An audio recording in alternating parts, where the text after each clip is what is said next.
Hello and welcome to Lee Stafford Education Live. James, you've had a new haircut, mate. That looks great. I was just looking at that video of you with the curly long hair.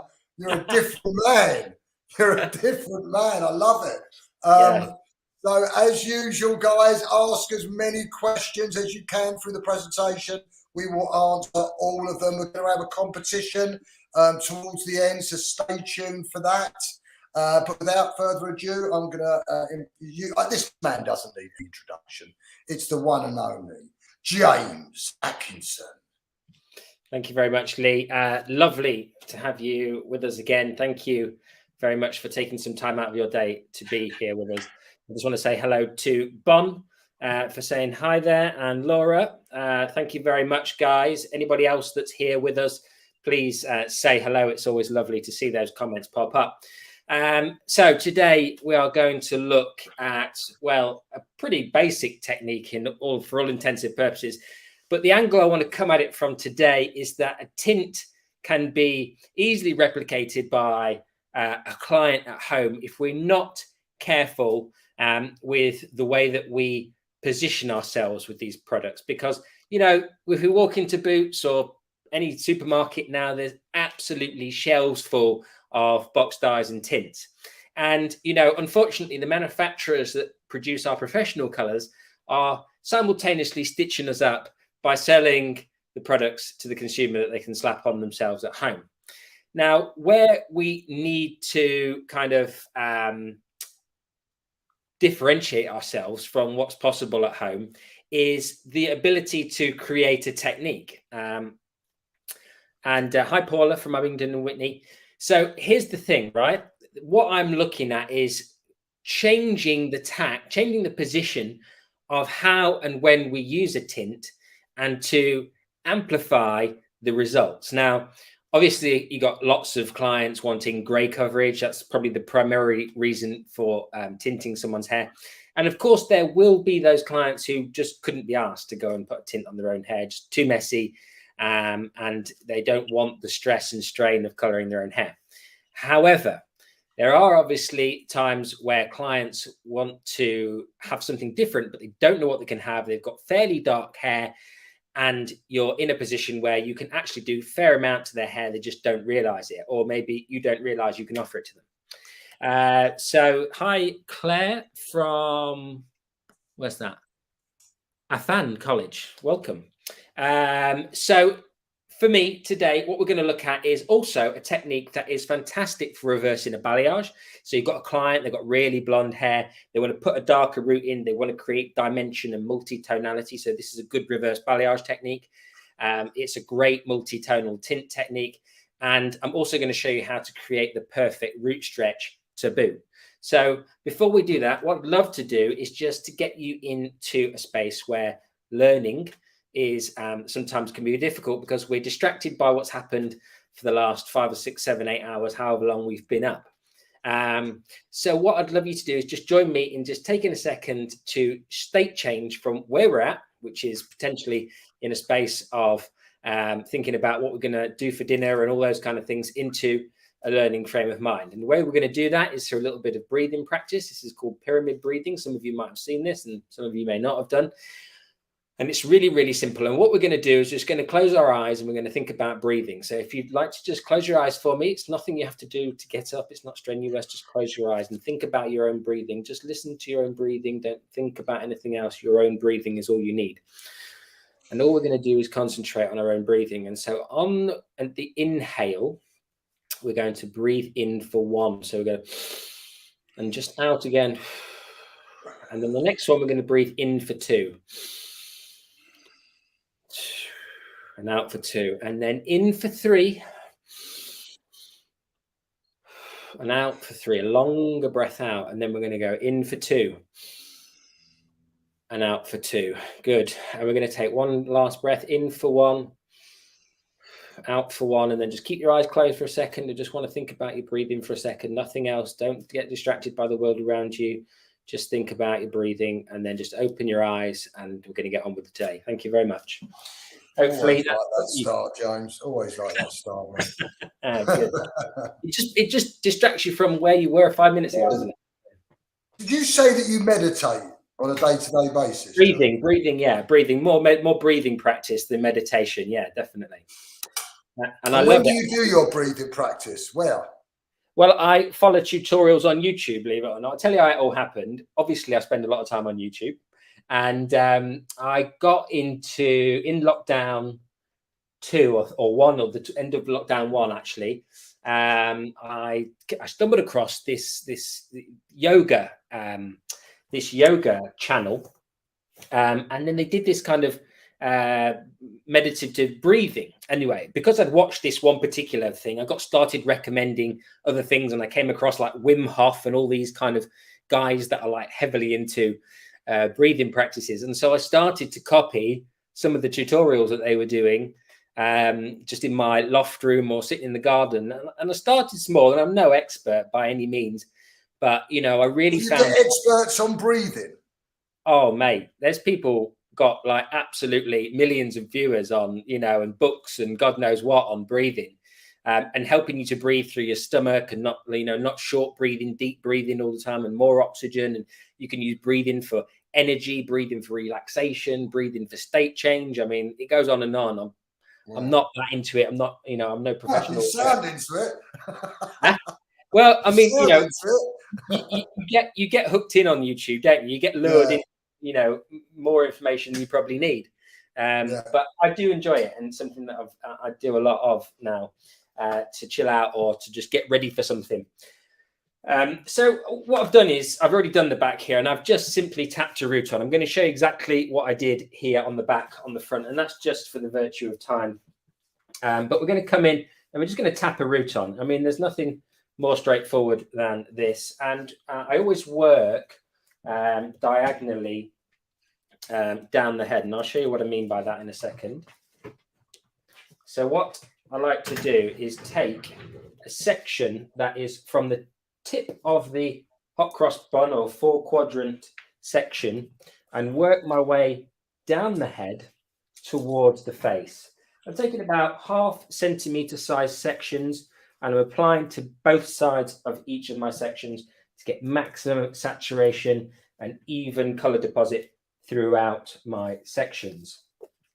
The other good thing about working diagonally like this is that in a minute, we're going to get a section that is right on the face like this. And so what we want to do is work as cleanly as possible around this face and try and get as little of the colour on the client's face as humanly possible. So this section, I wouldn't paint this side because I would be in fear of pushing it through the section onto my client's face. So I would then come in and paint on the back side of this section like so, so that now painting the hair away from the face. And that's a really good way of keeping tint off your client's face.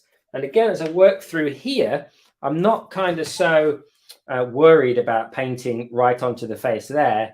I'm going to just paint my section just like so, and then I'll paint my next section like this, and then I'm going to paint my final section. Because this section's got skin, I'm going to lift it, and I'm just going to paint the underneath side of this section like so. But while I've got this section, I'm going to pull the hair back from the face on a slight diagonal, and I'm going to just tint around the face just like so. That's nice and simple in terms of tint application. And I'm just going to whip the other side on as fast as we can, just because nothing's going to change. The same things are going to happen. But I really want to get into the next phase, because the next phase is about creating really, really beautiful root stretches. And I think we can all probably agree that techniques like a root stretch have become absolutely bread and butter. Day in, day out, I do root stretches. Not necessarily because I need to, but because I like to. And I think that it can make a color look more expensive. It can make a color give it a 3D pop. You know, if you add a bit of dimension in the root area, and then, you know, you're blending that down into something light and really beautiful. You know, like the technique that you actually see already on this mannequin head was done by using a root stretching technique and creating really beautiful blend from a very, very dark color at the root, which is on a level 4, all the way through to a level 9 through the ends without any kind of demarcation or start or stop. And so there's really, really good technique to be able to do that particular technique successfully and without creating any really tricky or needing specific tools. Because I think maybe some of you might have seen on social media, you know, there's lots and lots of combs and brushes and all those kind of things out there designed to, you know, implement a root stretch with.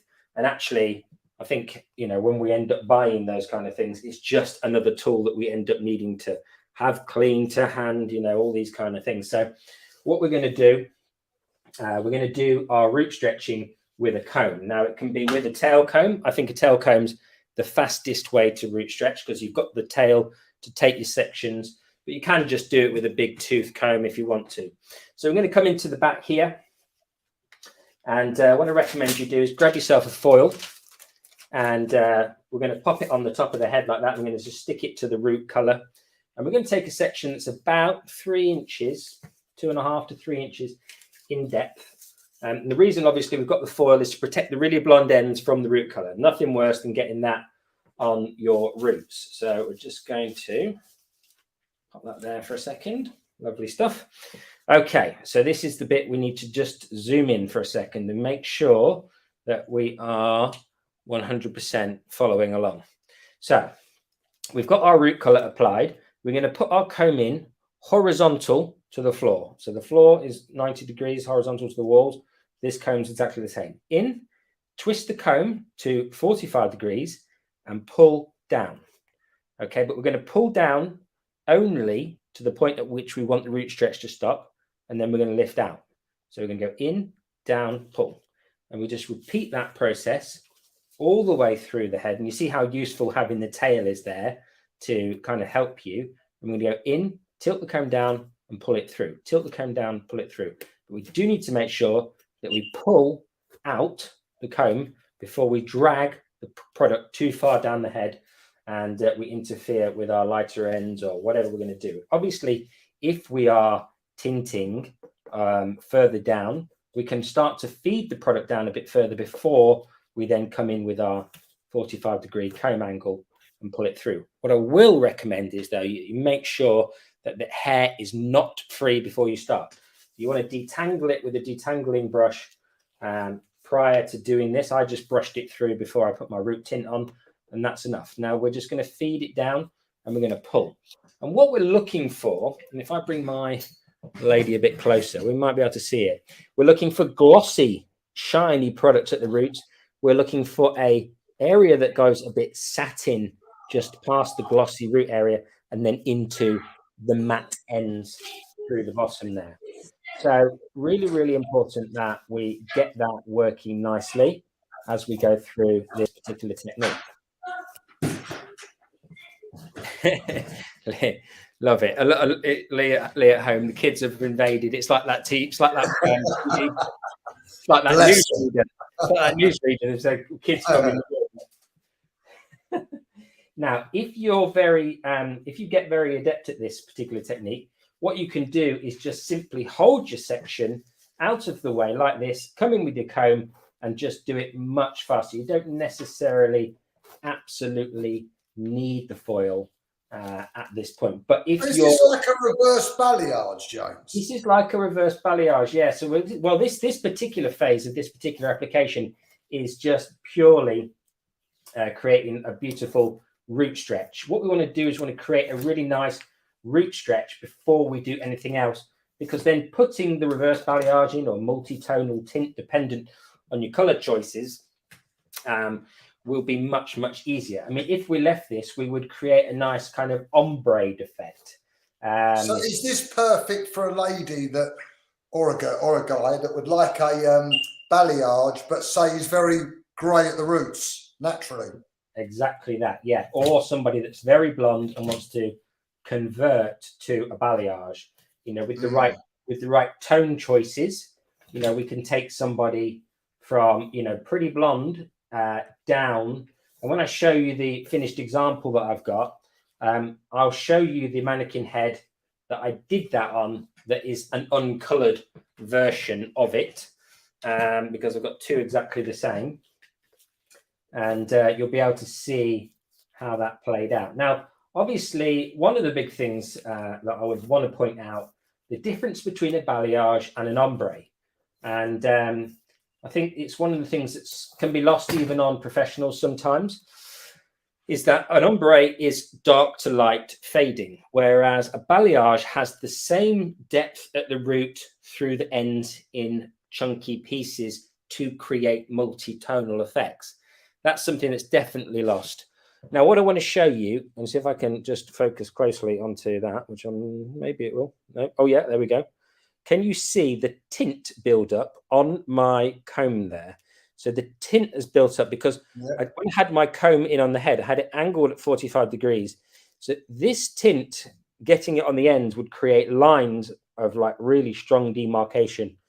Because it's built up and it's caught on the edge of my comb, because the angle of my comb is traveling down the hair like that, that's where it stayed. And that's one of the joys of using the comb at a 45-degree angle. Gotcha. Does this stop bold lines in the hair then? Absolutely, yes. That is exactly what it does. What is your favorite color for full head color? Can you share your experiences? Absolutely, Bon. Don't particularly have a favorite color. Just going to go back, see if there's any other questions before that one. What's your favorite aspect of your career in hair? Teaching, most definitely 100% teaching and creating educational based content for the internet by a Tupney bus ride. Have you got any tips on how to avoid the skin when applying?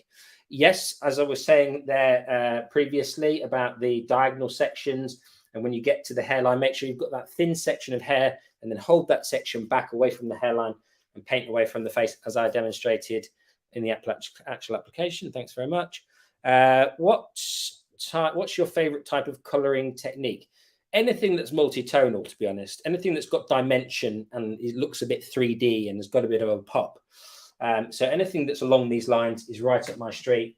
I really enjoy making hair look 3D, you know, and doing techniques that kind of enhance the natural color as well. I'm not big into like massively changing the natural. I mean, I will if that's what it takes and it's going to suit the person. But I'm not hugely into it.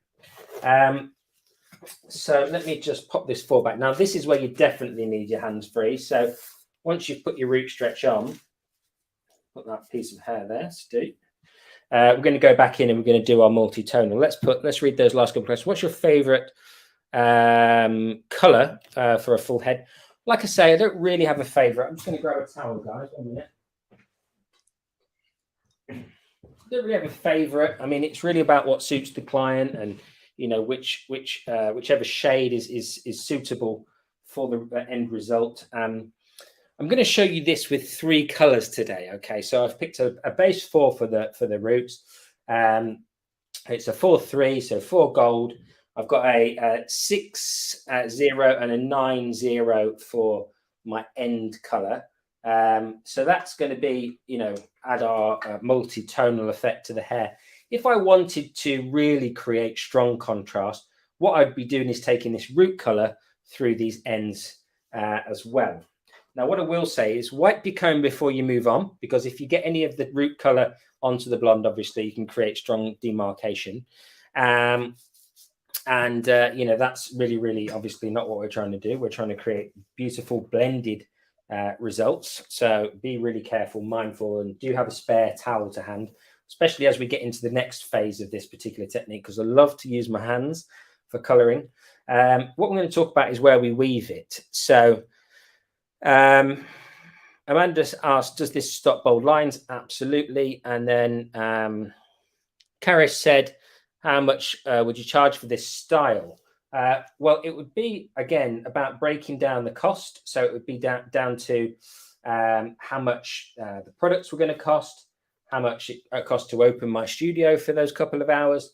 I try and work out my costs based on real life expenditures and how much I want to earn per hour. So when I'm in the studio, I aim to earn about £100 an hour after product expenses and the cost of the building, etc. That's my kind of target price that I'm trying to get to roughly. And so that's where I'm, with color corrections and things like that, because, we're talking about experience and all those kind of things added in. But before I go into that in more detail, because there's lots to say about that, I just want to explain how we go about this weaving technique. So I've got a section, like I said, it's about 2.5 to 3 inches in depth. What we want to do is we want to come down to the ends of this particular section, and we're going to pick up 3 strands of hair like that. And because we're at the ends of the section, when we separate out our 3 strands from our 2 strands that we created in the middle, we've got deep channels. And I don't know if you can see that well, but you can probably just see there faintly on the screen, the little V-shaped white lines created by the scalp there. We're going to put these up here. These are going to be our blonde sections, and these are going to be our darker sections in the hair. Okay. So what we're going to do, we're going to come in. We've got a level 60 here, and we're going to overlap the satin area on the head that we created with our root stretch, and we're going to feed the product down the head. At this point, we can just pinch and drag the product straight through, just like that. Nice and simple, nice and quick. What we're going to do is give our hands a quick wipe in between the sections, and then we'll pick up our 3 strands on the top here. So these are our level 9 strands, and we do exactly the same thing. Okay. So James, you wouldn't be bringing that dark tint further down the hair by doing that, no? Because we've got that blend that we did previously. Yeah. No, because what happens is we're now putting product in an area where there's not a lot of tint, but there is enough that will create a connection between the two. So then we come in with our scissor fingers, we squeeze, and we just pull down towards the ends. We don't overlap. We never go back in to the really dark root that we put on previously. So that's our level 9 applied throughout. Okay, and there's the build-up of product on our fingers. Now, some people ask me the question as well about having the colours touching each other like that. I can assure you, of all the many hundreds of times I've done this, it makes absolutely 0 difference in terms of them touching each other. If you're not sure, though, and you want to separate them some way, you can either separate them using foil or cling film, but it really, truly isn't a big deal, and you don't have to worry about it at all. So remember, we come down here, we're going to pick up 3 strands of hair. So we're going to have 3, then 2. Now, the reason we've gone 3, then 2, you can do more if you want, but what we want is quite chunky pieces with lots of definition in this technique. So what we've done is the 3, then 2 option, because we're going to have 2 pieces of dark and 3 pieces of light. That means that the predominant overall effect will be light, okay, and the rest of it will be darker. If we put these 2 sections as our lighter sections, then ultimately we would creating a darker effect. So which ones you choose is entirely up to you. And the more consistent you are with that over a longer period of time, the more you can understand how you control how much lightness you leave behind. Back to Lee's question, you can see here we've got the satin color at the roots, we've got the color in the middle here. Sorry, we've got the shiny color at the roots, satin color here. All we're doing is putting our lighter color over the satin color, but because there's not enough color there, it won't impact what we do here on the ends. It won't deepen the root color down or take the end color down any further.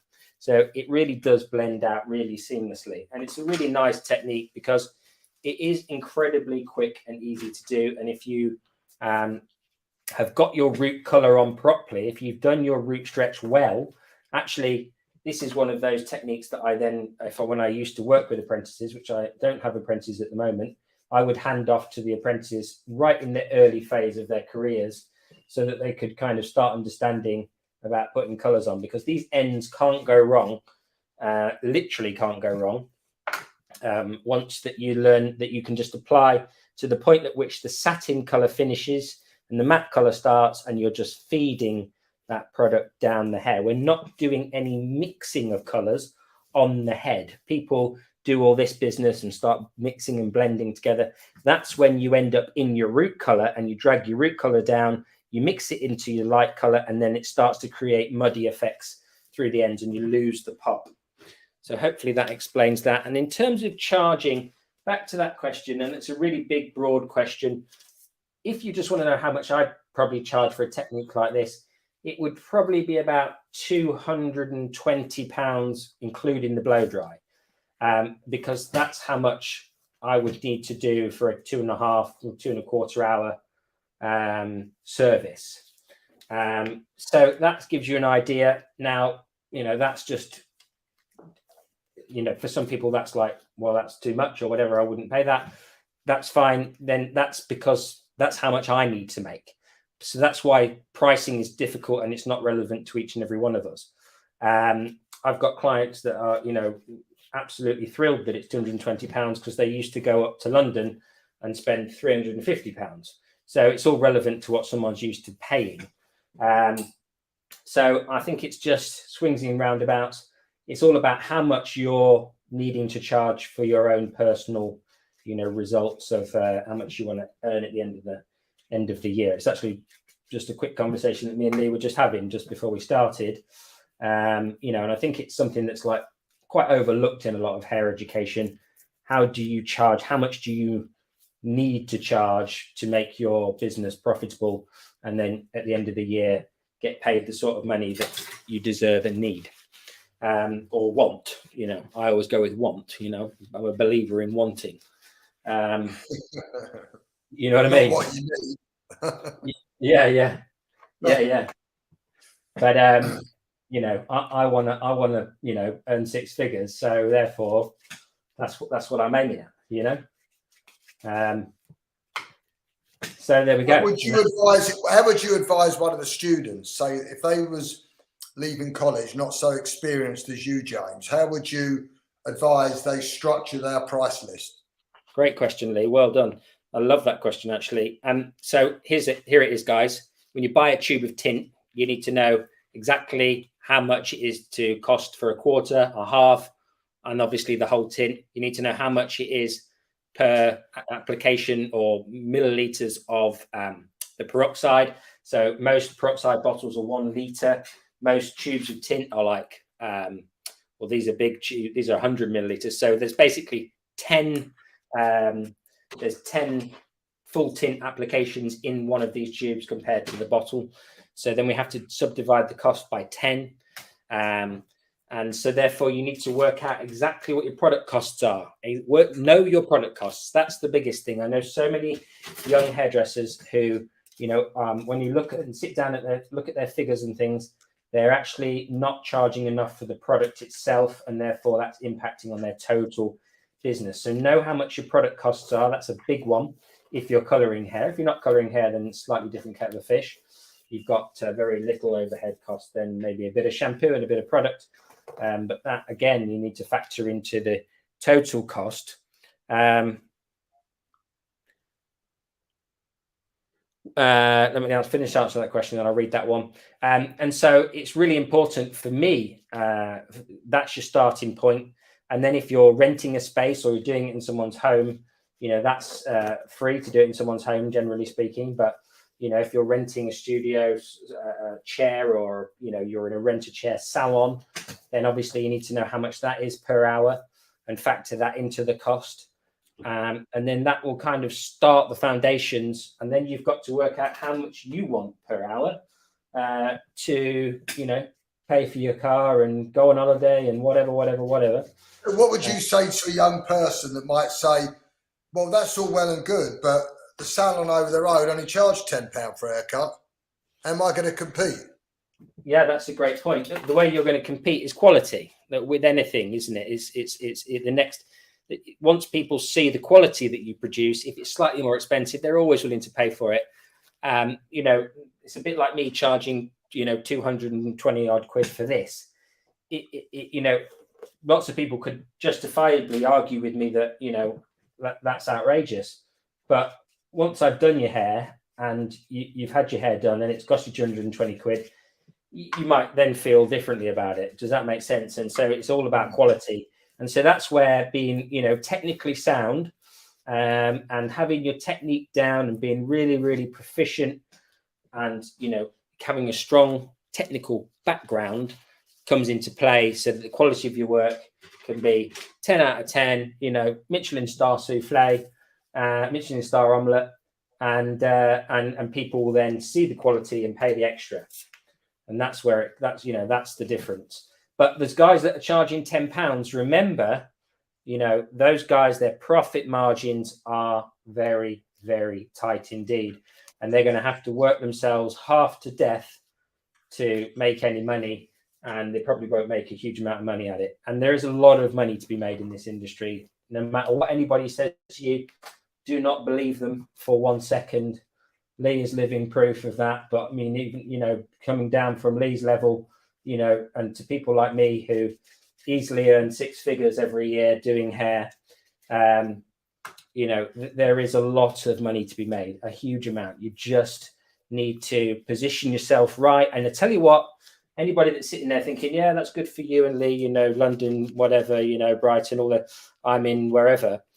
I recently made a podcast series, which is only a couple of episodes have been launched as a taster, called The 6 Figure Stylist.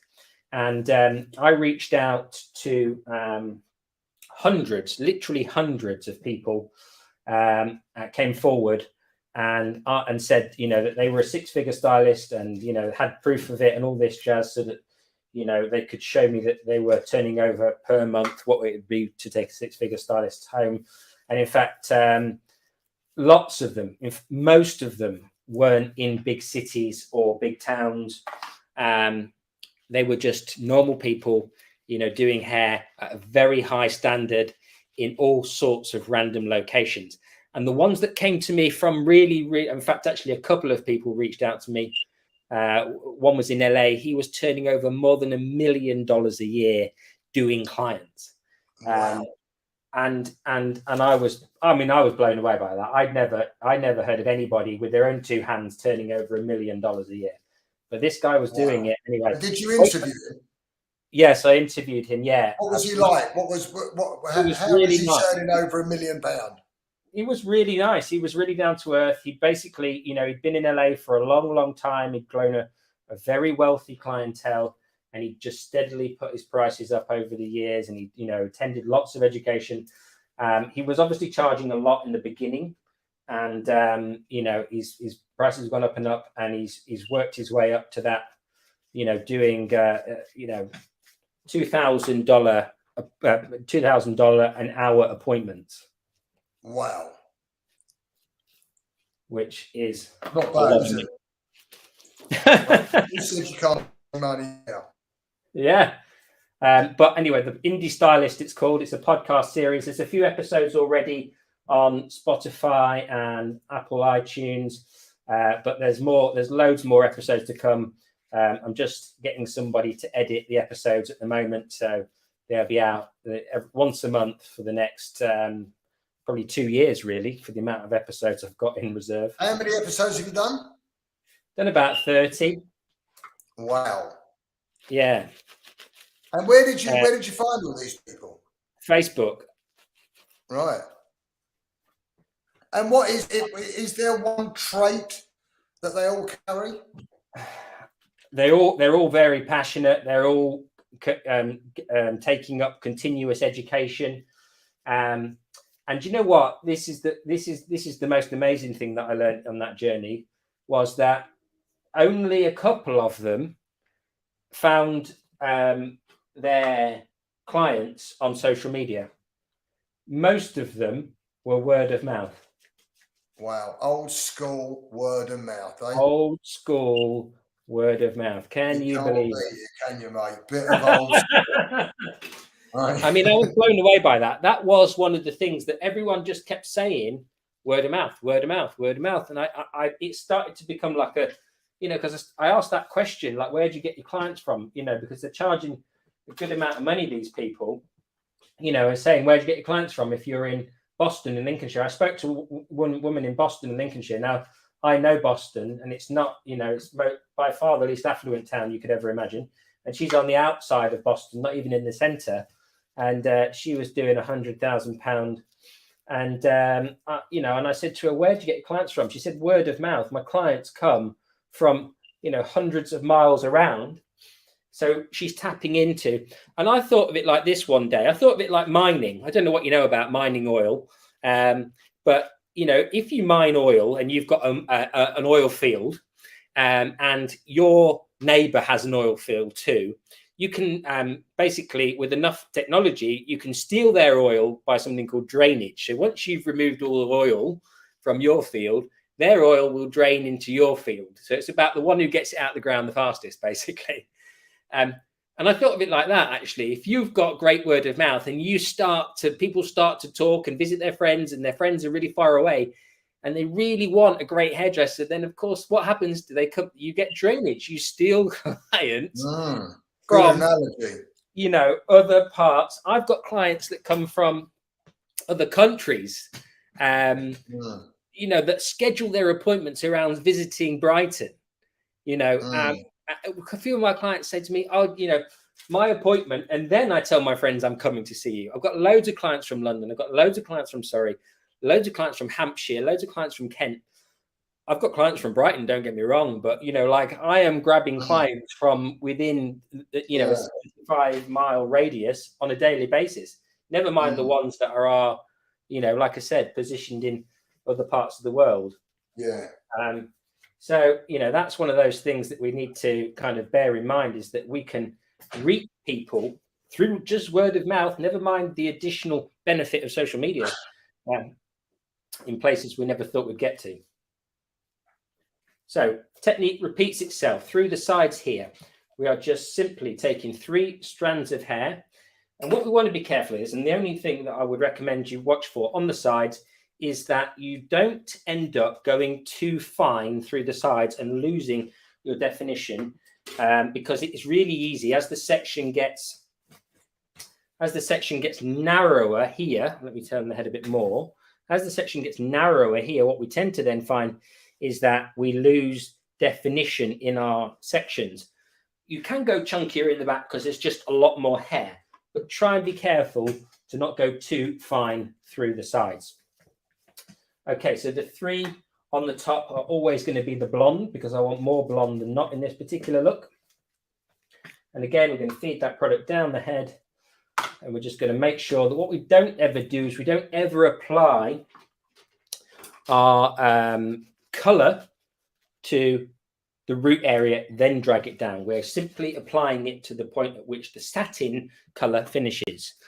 Quick question there. Rebecca said, would you have to use bleach on the ends to lift it first, then the client's dark, apply the roots, and so on and so forth? Not necessarily, Rebecca. So the way you could do this, if you wanted to, put your root color on, go 1 shade lighter than your target result, because it's going to be on for a long time. So let's say you wanted a 6 result, go in with a 7.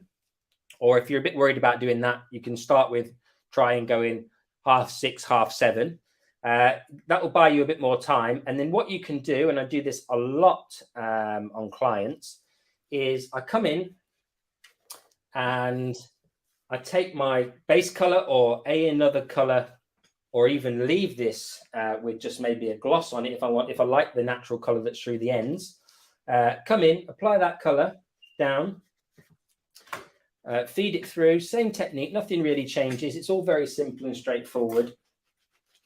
And then these 3 sections, I would then come in with my lightener, put my lightener on, blend it up towards the root area. I'd then incubate that with a foil or a piece of cling film for separation. Process it all together and then tone it at the end. So hopefully that makes sense to you, Rebecca. If it does, then please drop us a thumbs up in the comments box. If anybody else has asked a question, hasn't been satisfied with my answer, please just let us know in the comments box. We'll try and explain it a different way. I know sometimes, we answer these questions and you're like, that's not what I meant. If you've got any questions, drop them in the comments box. It doesn't matter. As Lee said right at the beginning on the intro, there's no such thing as a silly question. So we love, love, love to hear from you, and make sure that you get the most from being here and spending your very, very precious time with us. And we mean that in the most sincere way. Each and every one of us has got busy, busy diaries, and we want you to make the most of the time that you've spent with us. So please get those questions into us I've got a question for you, James. So, Oh. in your structuring your pricing, are you structuring your pricing as if you was fully booked? Yeah. Because how would that affect, say, a young person leaving college that is not fully booked? I think you have to structure it the same, because otherwise then your pricing will be all over the place. I think you've just got to imagine that each hour of your day is worth X, and then you apply your product, costs on top. So, for example's sake, my studio space per day to rent is £100. So if I kind of divide that over the 8 hours that I do when I do like clients like 1 to 2 days a week. So if I'm looking at the numbers over the whole kind of day, it's £12.50 an hour to rent the studio. So it's £12.50. Then it's the product costs of X, and then it's the electricity and water, which is about £4.50 an hour. So then I'm adding profit, how much I want to earn on top of that. Mm. And I'm presuming I'm fully booked, yes. Yeah. So again, last section. Now, one thing you do want to bear in mind here is, what color do you want on the face? Which color do you want on the face? So if you're going with the darker section on top, do you want dark right on their face? Because that's not wrong, but that's just something to bear in mind. If you want light against their face, obviously those top 3 sections will have to be your lighter sections. And absolutely nothing changes in this particular application. As I was saying previously, we just do the same thing all the way through. And I think, the mother of education is repetition, but the mother of great hairstyling is also repetition. You don't have to do something different every time for it to be good. You have to do the things that you can do well. And that's part of that quality ideology, is that, of all the techniques that I use, and let's look at hair cutting, for example. And I've sat down and studied this because it's part of my training program. I only use, on average, for 90% of my clients, 6 hair cutting techniques. It covers 90% of my clients, 6 haircuts. And of colors that I use, 90% of them are covered by 4 techniques. So what I need to be is really, really, really bloody good at those 10 techniques. And then anything else that's on top of that, well, that's a bonus. That's just, that I happen to be good at something else. But you do need to be working out what those techniques are, what your clients want. That is not the same for everybody, because some people specialize in balayages, some people specialize in whatever. And I think specializing in today's world is smart. People want to know what you're an expert in. If you want a plumber, you get a plumber. If you want a corgi gas plumber, you get a corgi gas plumber. You want an electrician that does, LED lighting, then there'll be someone that specializes in it. You want somebody who can lay dry stone walls. Specialities are good, and being an all-rounder is okay, but it's good to be known for something as well. And people can then find you based on what they know. And the reason this is because of algorithms. So this is less about people word of mouth, although this will apply to word of mouth. But because people will see your work if you're really good at specializing in something, and ask people where they got it done, and then you'll find yourself getting new clients that way. But when you're looking at algorithms and computers and stuff like that, and people finding people, you've got to be saying, this is what I do to a greater degree. So whether you're good at graduated bobs and all that jazz as well that's just an added bonus. That's a sort of another skill. It's another client that you can potentially pick up. But it's really, really good to sort of say to people, this is what I do, this is my thing. So I do color corrections a lot. So that's kind of my big thing. So I aim at color corrections. I get a lot of people coming in for me to help them, sort out color disasters or whatever. So that's where I kind of say to people, especially on a client front, that's where I pitch at, And I find color correction work really interesting. So, you know, that suits me down to the ground. But if you don't want to do color correction work, well, obviously then just pick something else that you particularly enjoy, that you can focus in on that, or you're very good at, you know, and that everybody's got that thing that they really enjoy. And if you really enjoy something, there's a good chance you'll be really good at it. So that's my advice there on finding your market of clients, if you like. I also do a lot of curly haired work. I think that's because I had curly hair, for anybody that didn't know me before I cut my hair off. But to be honest, I'll be interested to see if that curly hair work drops off in terms of new clients. Really? Now I haven't got curly hair. Okay, last section, guys, before I show you what the finished result is going to come out like, or thereabouts, because I did it with different shades on the finished result, because I had a different coloured mannequin head. So I was going over blonde hair, so I made some allowances for that, and that I'll talk about in just a second. But we will finish this first. And as you can see, this technique is super easy and creates wonderful, wonderful results, as you'll see in a minute. You can do this with tint as well, high lift tints, and if you want to create on virgin hair a nice, beautiful, soft, multi-tonal brown effect, that also works really well too. Right, I'm just going to dump this towel in the bin. 2 seconds before I get colour everywhere.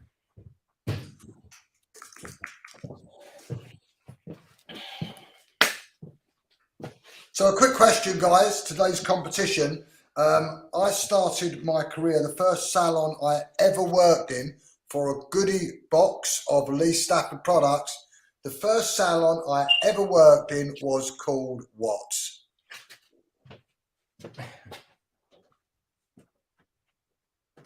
The first salon I ever worked in when I was 15, 16 years old was called what?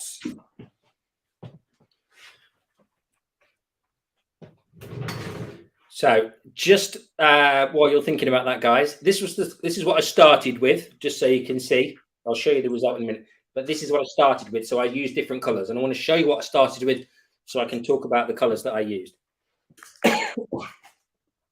Need a drink. Right then. So let's have a look. Let's get that in the light. How long would the whole process take you to do? 2 hours, blow dried, start to finish. Okay, so we went with a minky result on this particular. So we went from that to this. We went for a muted minky result. So through the ends, through the root color, I did a level 3 with a kind of reddy brown color. And then I melted that level 3 down. I also put a little bit of a level 4 with an ash tone in there. So 4.1.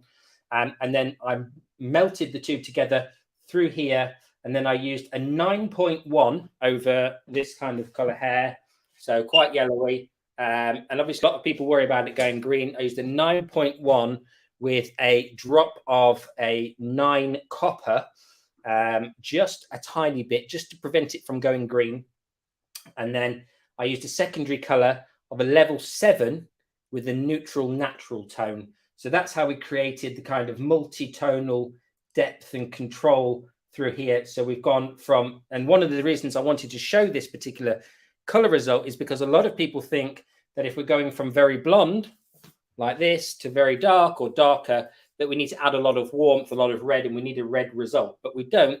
We just need to make sure that we add a little bit of the neutralizing tone into the end result so that we don't end up getting green or khaki or flat results. Hope that makes sense to everybody. And once this is processed, I will take a picture of it, and Lee will be able to share that with everybody for the thumbnail.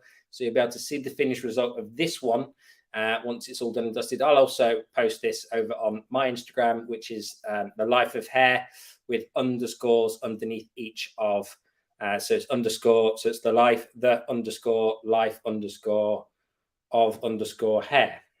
Hope that makes sense. And I'll post the finished result so you guys can see what we did in the masterclass today with this particular finished result. So I hope that was useful to you and you found it at least a little bit interesting. And there's definitely something you could take away with you and hopefully use tomorrow or the day after or the next time you get your hands on a client that wants something a bit more multi-tonal with a bit of separation. One final tip, and this will take 2 seconds of your brain power, so just come back a minute, is that the rules of contrast, if it's 2 shades darker or lighter, when they are next to each other, so if this color was a level 6 and this color was a level 8 and they were next to each other, you would notice the difference. But if this is a level 6 and this is a level 7, it becomes very, very merged together. So you need at least 2 shades of contrast. So if this is a level 6 and this is a level 9, you start to see the contrast a lot more. So always go 2 or more shades lighter in terms of contrast to create that 3D effect in the hair. Brilliant stuff, James. None of you have got the right answer yet. So what I'm going to do is I'm going to leave it open. DM me on Lee Stafford Well with any other ideas you've got. What was my first salon that I ever worked in? It was in the West End in London. The first person that gives me the right result, I will announce it next week. Are we here next week or are we away? That's a very, very good question. Let me just have a little look. Are we... Amanda's book teasers. We have got another masterclass next week, so we'll announce it then. James, that was brilliant. As always, you never let us down. Very simple technique that looked great in the end. Very, very stylish, as always. So thank you for sharing that with us, You're James. Welcome. You're welcome. And thank you all for tuning in. Have a fantastic week. We will see you next week, 2 o'clock, masterclass on a Monday, the last one before you all break up. So we'll see you then. Have a good week. James, thanks a lot, buddy. You're welcome. See you later. Bye.